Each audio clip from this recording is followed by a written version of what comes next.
Alô, produção! Estamos iniciando mais um encontro, agora com a melhor matéria, e é sobre essa praga desse professor de trabalho, não sai, atrasando meu horário. E é sobre. Vambora, vambora, que tá na hora, e é isso. Beijo para todo mundo que tá aí ao vivo acompanhando a gente. É sobre, e é isso. E depois de mim vem a pequena excelência maravilhosa, linda, que eu amo de paixão. E, gente, Deus me livre dessa... Meu filho, Rogério, deixa eu te falar. Garoto, a sua matéria é horrível. Olha o caminhão da aprovação passando na sua rua para dizer que você vai conquistar 6 pontos em direito civil, e é sobre. E como o dia de hoje é sobre questões...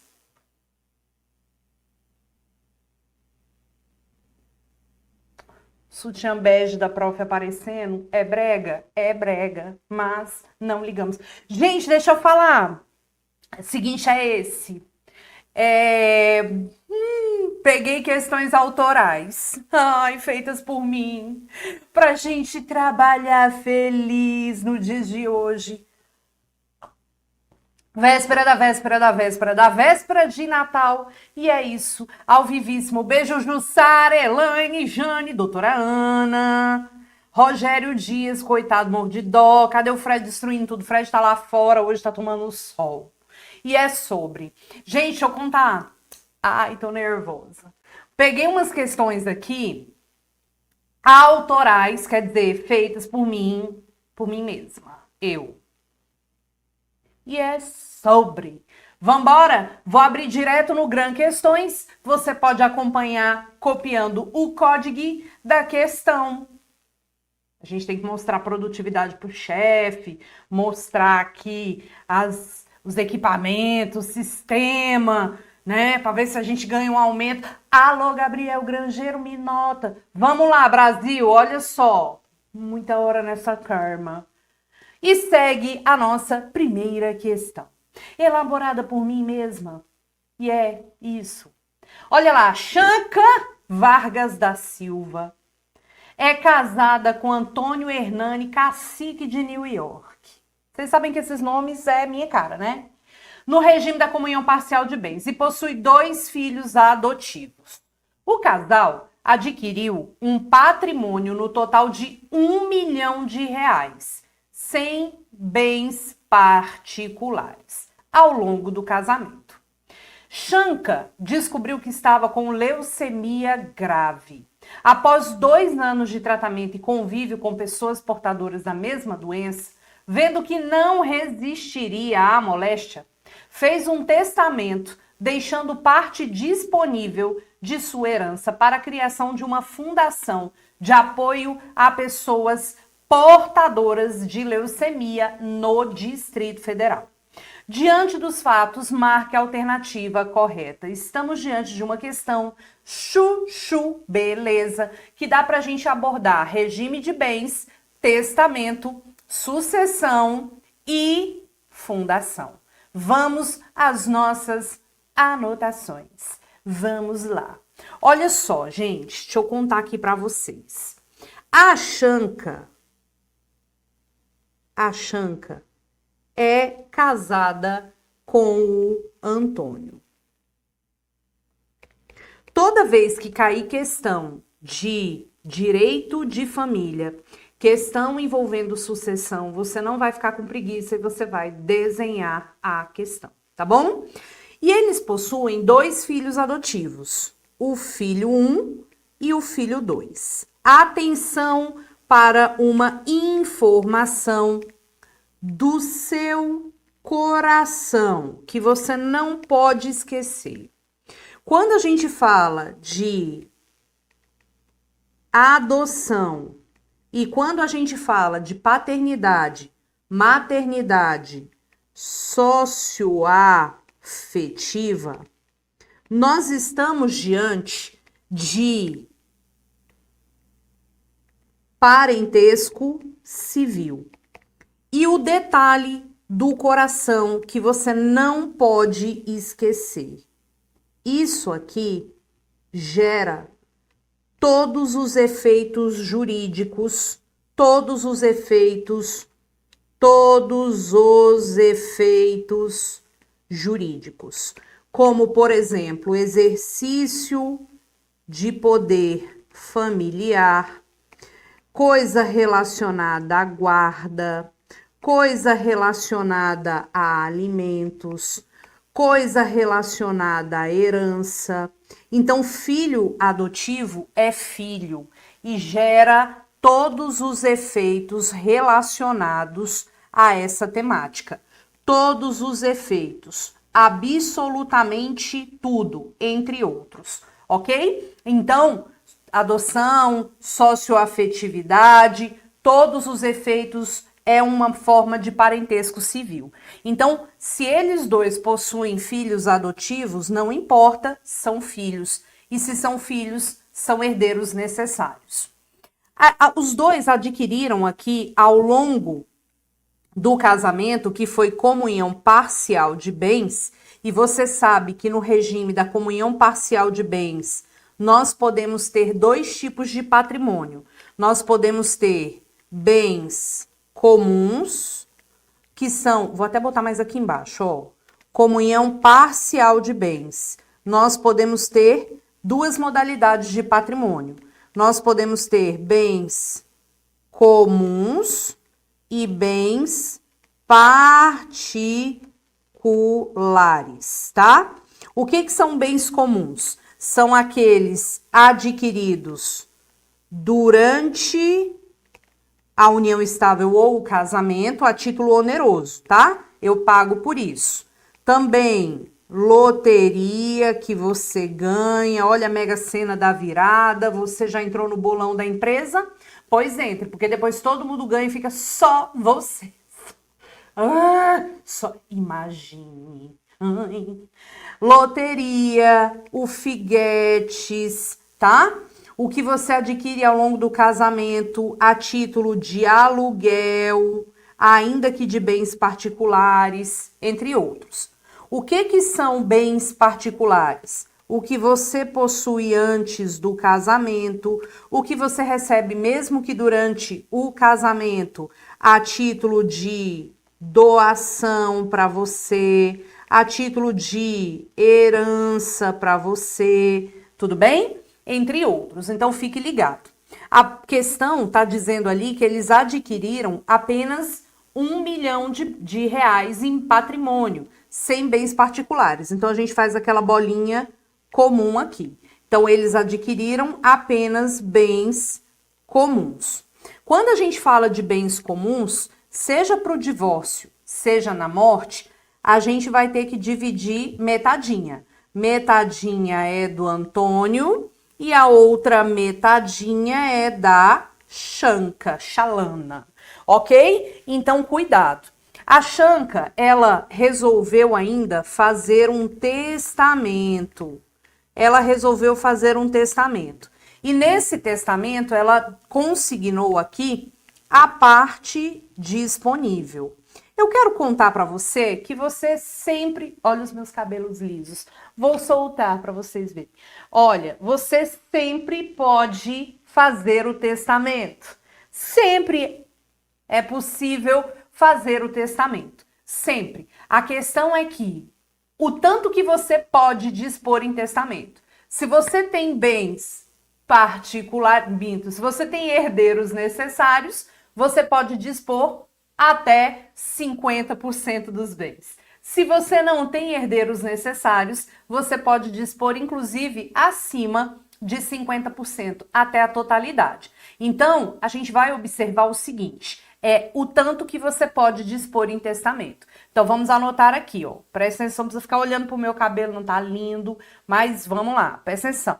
Eu sempre posso o quê? Testar. Sempre posso fazer testamento.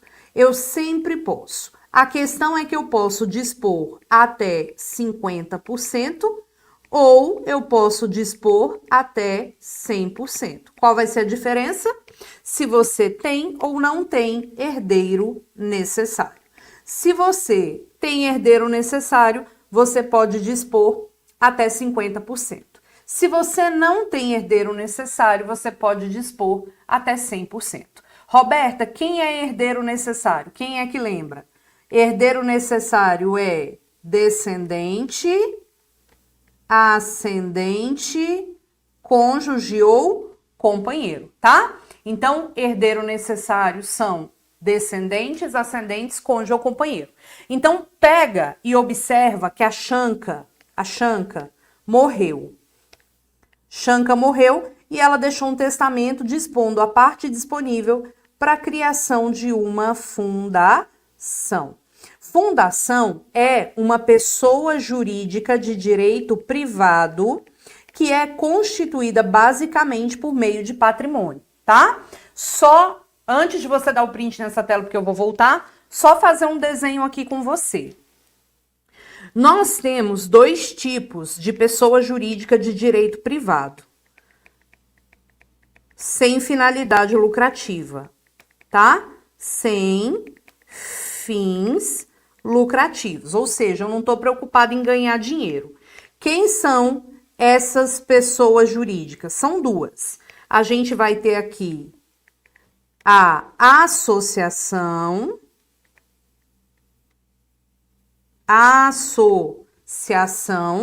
e nós vamos ter a fundação. Preste atenção agora. A associação é constituída por meio de associados. Então, o que temos dentro da associação são associados que se unem para uma determinada atividade. A fundação é constituída por meio de patrimônio, de bens. O que temos dentro de uma fundação? Bens. Então, alguém vai ter que pegar esse patrimônio, esse alguém é chamado de instituidor. Esse instituidor vai pegar uma parte do seu patrimônio que seja livre, desimpedida e suficiente. Ele fará por meio de escritura pública ou por meio de testamento e criará a fundação observando as áreas de atuação da fundação do artigo 62 do Código Civil. A gente só pode ter fundação em áreas fofinhas, bens sociais, meio ambiente, lazer, cultura, saúde, educação, as hipóteses do 62. Aí, gente legal tem gato. E gente muito legal tem 6 gatos. Então, olha lá. Ela pegou e criou a fundação por meio de testamento público. Lembre-se, testamento público não, por meio de testamento. Lembre-se que toda fundação é fiscalizada pelo Ministério Público, tá? O MP fiscaliza aqui as fundações. Então, ela fez certinho. Ela criou por meio de testamento. Ela criou por meio de testamento, dispondo a parte disponível. Qual que é o valor do patrimônio do casal? 1 milhão. Quando ela morre, eu vou dar a meação do Antônio, que corresponde a 500 mil. Antônio vai embora viver a vida dele. A herança da Shanka corresponde aqui a metade dela, que é exatamente 500 mil. Dessa metade dela, a gente tem que observar que a parte disponível é de 250 mil e a parte que é indisponível, que deve obrigatoriamente ser partilhada entre os herdeiros necessários, é de 250 mil. Nós sabemos que, de acordo com o artigo 1829, inciso 1, esses 250 mil serão divididos entre o filho 1 e o filho 2, na proporção de 125 mil para cada um. Por que o Antônio não vai receber nada? Porque ele já tirou a cota dele de meação aqui e não existem bens particulares. Se existisse bens particulares, ele iria receber nos bens particulares. Tudo bem? Então, 125 mil para cada um e os 250 mil para a criação da fundação. Detalhe do coração.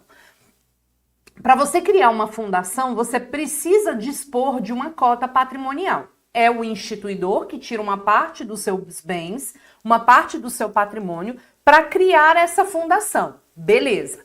Agora, é preciso que esse valor seja suficiente para a criação da fundação. Óbvio. Imagina que eu pego agora R$100 do meu patrimônio e falo, vou criar a fundação.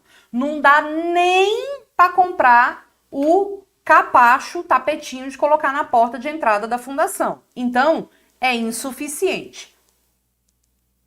Memoriza que o instituidor, ele pode consignar como é que ele quer que esses bens sejam definidos, caso sejam insuficientes. Mas se o instituidor nada mencionar, se tratar de bens, aliás, nada mencionar que em caso de insuficiência para a criação da fundação, ele destina o bem de volta para os herdeiros ou alguma coisa do tipo, ele vai observar o quê? A lei. Então, se os bens forem insuficientes para a criação da fundação, esses bens aqui, vou botar aqui, ó, se forem insuficientes, serão destinados a outra fundação de igual ou semelhante atuação. Ok? Então, print na tela, 3, 2, 1. Print na tela, 3, 2, 1. Lembrando que se essa instituição aqui, olha lá, for insuficiente, eu designo a outra fundação de igual ou semelhante atuação se o instituidor nada mencionar na escritura pública e no testamento. Então, vamos voltar na questão que eu quero saber se você vai conseguir responder e é você que vai responder no chat para mim. Vamos lá. A parte disponível de Shanka é R$500 mil, pois não há herdeiro necessário. Errado. Existe herdeiro necessário porque os filhos adotivos, como vimos, é herdeiro necessário. A parte disponível é de R$250 mil, podendo ser instituída a fundação que será fiscalizada pelo Ministério Público. Faz sentido? Me parece que sim. Não será possível instituir a fundação, pois não se pode destinar parte da herança para tal finalidade em virtude da existência de herdeiro necessário. Mentira! Eu posso destinar desde que eu respeite a parte disponível. Na verdade, Shanka deve deixar consignada a instituição de uma associação por testamento ou documento autêntico. Nada a ver. A associação, ela não é instituída dessa forma. Ela é instituída pelos associados. E ela está querendo deixar a criação de uma fundação para após a sua morte. E como ela não deixou consignado no testamento que os bens, se insuficientes, devem seguir outro rumo, eles serão destinados a outra fundação de igual ou semelhante atuação.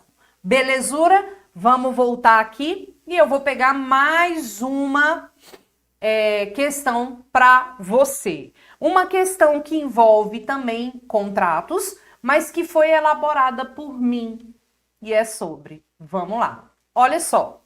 Placenta Maricórnia, da letra Pi, celebrou contrato de corretagem com Rômulo Remido Rodó.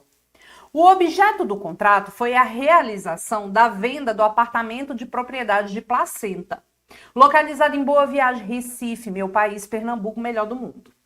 Para tal função, Placenta consignou que a remuneração pela corretagem seria de 15% sobre a venda do bem.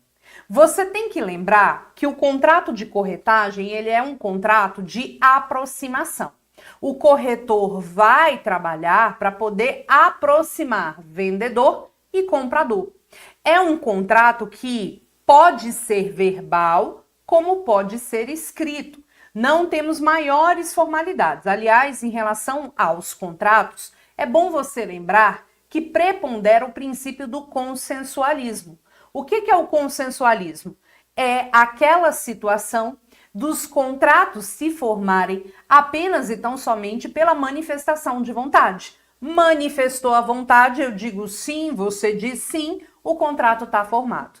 Perceba, então, que aqui nós temos um contrato de corretagem. E a banca adora perguntar isso. Olha só o que temos nesse ponto. Vamos lá. No final das contas, mesmo com o trabalho diligente de Rômulo, após 2 meses de vigência do contrato de corretagem, Placenta, em conversa informal no churrasco do pessoal do colégio, acabou celebrando o contrato de compra e venda com Simplício Simplório, da Simplicidade Simples, seu colega. Visto que a venda ocorreu sem a participação de Rômulo, não houve o pagamento da taxa de corretagem. Rômulo procura um advogado ou uma advogada para ter ciência dos seus direitos. A informação correta a ser dada deve ser: nos comentários, eu consignei aqui, eu queria entender por que não tem o meu comentário aqui, né? Por causa de que eu coloquei. Ah, tá aqui? Não colocaram meus comentários. Palhaçada. O que eu consignei aqui nessa questão? Você tem que observar, e eu vou até abrir o artigo relacionado a isso, que é o nosso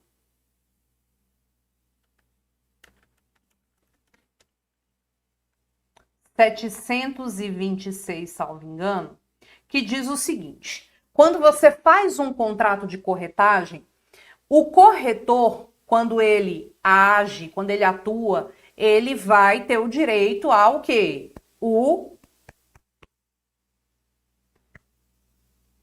A taxa de corretagem. Agora, se o negócio for concluído diretamente entre a dona do imóvel, a Placenta, e o comprador, eu quero saber se a taxa de corretagem é devida. Isso aí é até interessante porque é até uma dúvida do nosso dia a dia.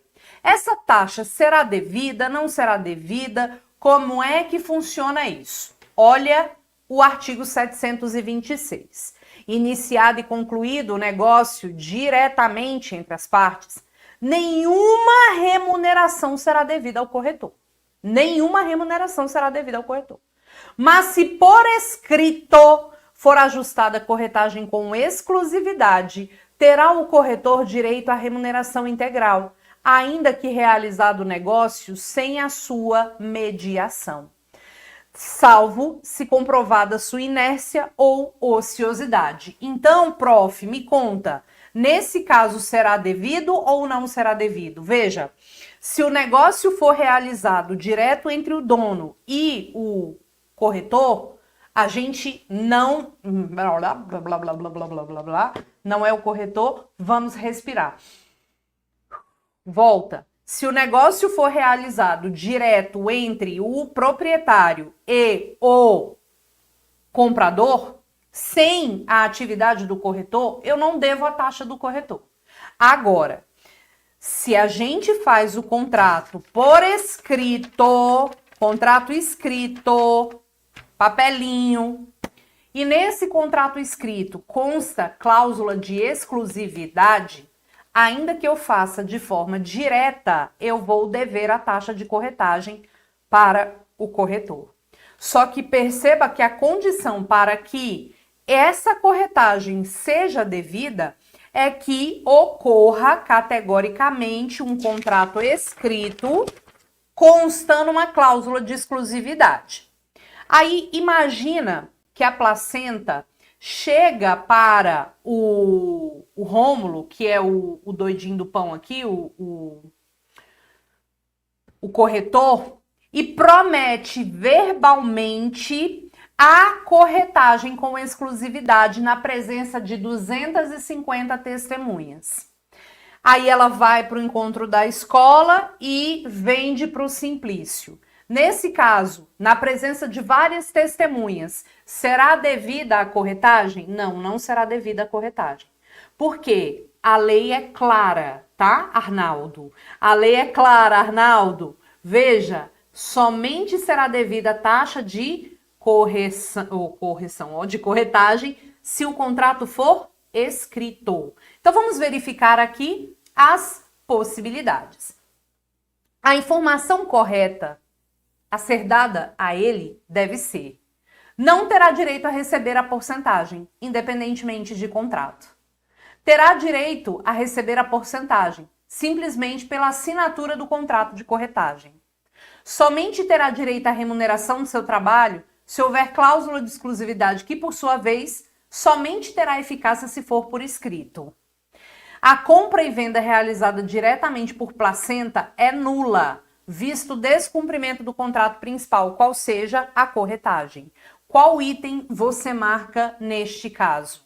Olha lá, somente terá direito à remuneração por seu trabalho se houver cláusula de exclusividade que, por sua vez, somente terá eficácia se for por escrito. Artigo 726, ok? Artigo 726. Cuidado com essas questões relacionadas à corretagem. Já foi cobrada 555 mil vezes. Vamos para mais uma questão. Também questão...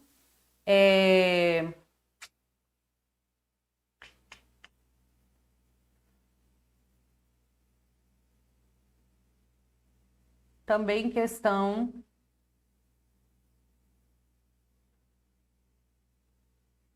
bem bacaninha. Elaborada pela Titia aqui. Vamos lá. Olha lá. Paulo Serafim é pai de Denis, com 12 anos de idade. Denis reside com sua mãe, Maria Antônia, desde os 2 anos de idade, quando os pais divorciaram e quando foi fixada a guarda e os alimentos devidos pelo pai. Ocorre que desde os 7 anos de idade de Denis, o pai não paga os alimentos devidos, por estar desempregado. De acordo com o caso narrado, marque a alternativa correta. Olha só que interessante questão cobrando alimentos. Você sabe que alimentos são recíprocos entre pais e filhos, né? Quem deve suportar, né, o encargo alimentar de seus filhos são os pais. Ninguém mandou fazer o menino. Fez, agora arca com as consequências. E ponto final. Quando você tem o divórcio dos pais ou os pais que não vivem juntos, independentemente do modelo de guarda convencionado, você tem categoricamente, ó, o telefone tocando. Você tem categoricamente o poder familiar dos pais. O poder familiar não aumenta e não diminui caso os pais não vivam juntos ou vivam juntos, não interessa. O poder familiar, ele é ali existente. É o poder que os pais possuem de gestão da vida dos seus filhos menores, tá? Isso consta no artigo 1629, 1630 do Código Civil. Perfeito. Quando os pais não vivem juntos, a guarda deve ser estipulada. Nós temos guarda alternada, guarda unilateral e guarda compartilhada. A guarda compartilhada é a regra, mas você sabe que o menor tem um lar de referência com um dos dois.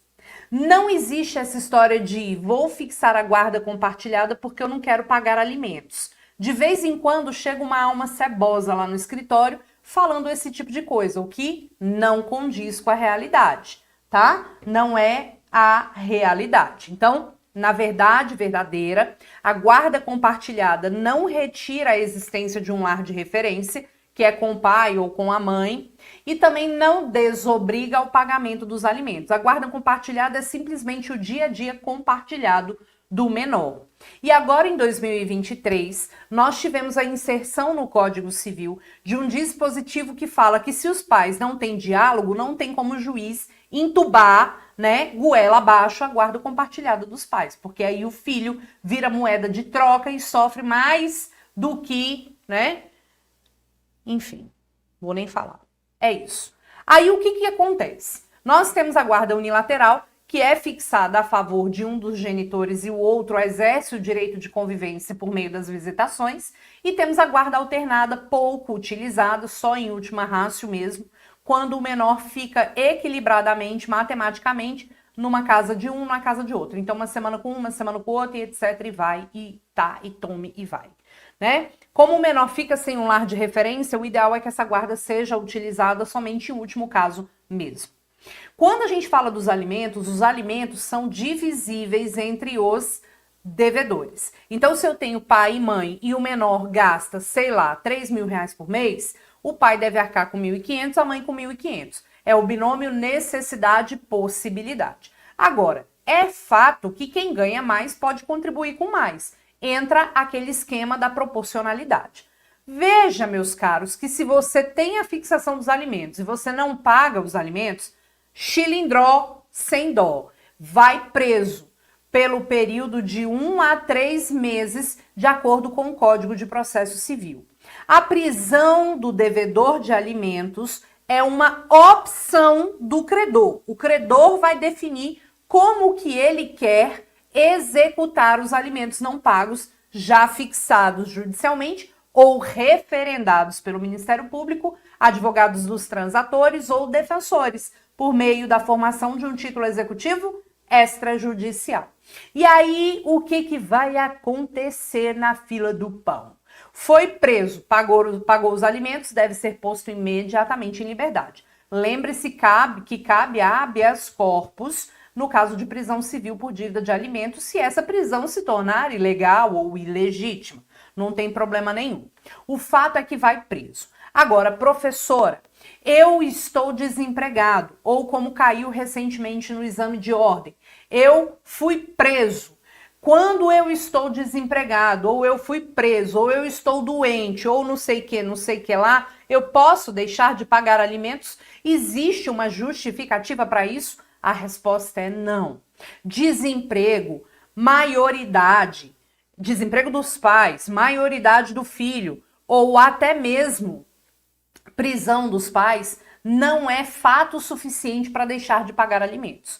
Nós temos uma súmula importante, que é a súmula 358 do STJ, que diz que deve ser assegurado o contraditório para a exoneração dos alimentos. Ou seja, para você deixar de pagar alimentos, você vai ter que expor ao juiz uma causa justa, para que o juiz possa realmente exonerar.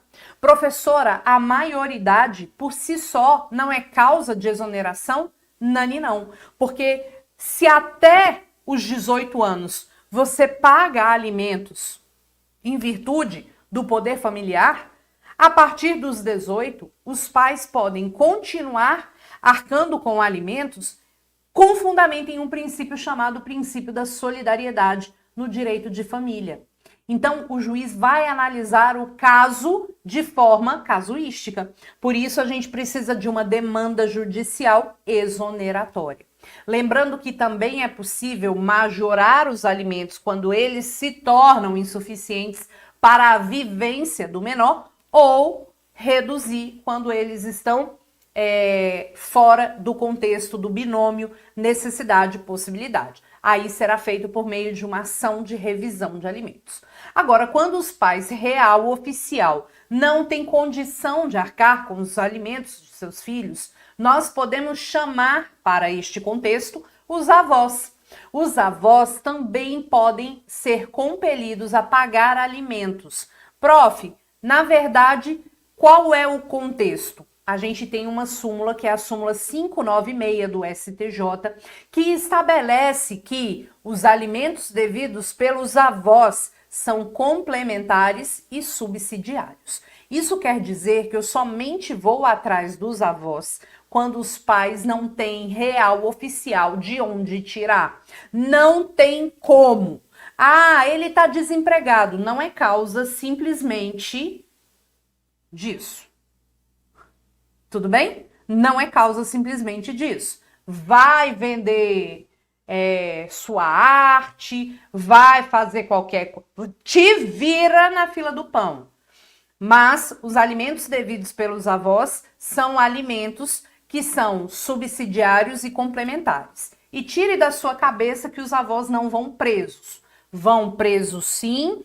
O que pode acontecer é, a depender da idade, a prisão pode ser domiciliar. Tudo bem? Ok? Então vamos lá. Vamos observar aqui as nossas hipóteses. O pai não paga os alimentos devidos porque ele está desempregado. De acordo com o caso narrado, a cobrança dos alimentos devidos ao menor é imprescritível. Qual que é o prazo prescricional da dívida de alimentos? 2 anos. Artigo 206, parágrafo 2º. O que você tem que lembrar é que não corre prazo prescricional entre ascendente e descendente durante o poder familiar. Não corre prazo prescricional entre ascendente e descendente durante o poder familiar. Se liga no esquema. Artigo 197, inciso 2. Opa! O desemprego do genitor é causa justificadora para o não pagamento dos alimentos. Conversa fiada. O prazo prescricional para que Denis execute os alimentos em face de seu pai começará a correr quando ele completar 16 anos de idade. Não corre prazo prescricional entre ascendente e descendente durante o poder familiar. O poder familiar é o poder que os pais possuem sobre os filhos menores. Então, este poder familiar somente encerra a partir da emancipação ou a partir da maioridade, salvo os casos de morte e de perda do poder familiar. Não esqueça que os pais podem perder o poder familiar em virtude de violência doméstica praticada em face da mãe dos filhos menores. Artigo 1638, parágrafo único, que foi introduzido no Código Civil no ano de 2018 com louvor, tá? O prazo prescricional para que Denis cobre os alimentos inadimplidos começará a contar quando ele completar 18 anos. Porque 197, inciso 2, não corre prazo prescricional entre ascendente e descendente durante o poder familiar. Fechou? Top a nossa participação no encontro de hoje. E eu quero mandar um beijo para todo mundo que está ao vivo, participando. Vocês são guerreiros. Eu tenho certeza que a energia que move sua vida está vendo o seu esforço e no final das contas dará tudo certo. A gente não deve ter algum evento antes do Natal. Então eu quero desejar a você toda a simplicidade do mundo no quesito amor, fé e esperança. Que o Natal renove a sua crença na vida. Que o Natal lhe traga uma nova energia. E que este ano que se aproxima, o ano de 2024, venha com os maiores prazeres da alma. Que você possa conquistar os seus sonhos. Que você possa ter saúde. Que você possa ter todos os dias, a partir do momento que você abrir os seus olhos para viver os seus dias, a fé na vida, a resiliência e a perseverança que você precisa para encarar todos os dias. Porque até hoje, nós que estamos aqui, sobrevivemos a 100% dos nossos dias ruins, sobrevivemos a 100% das nossas perdas, sobrevivemos a 100% das nossas dores. E a gente precisa seguir, a gente precisa continuar, apesar de, eu sempre digo,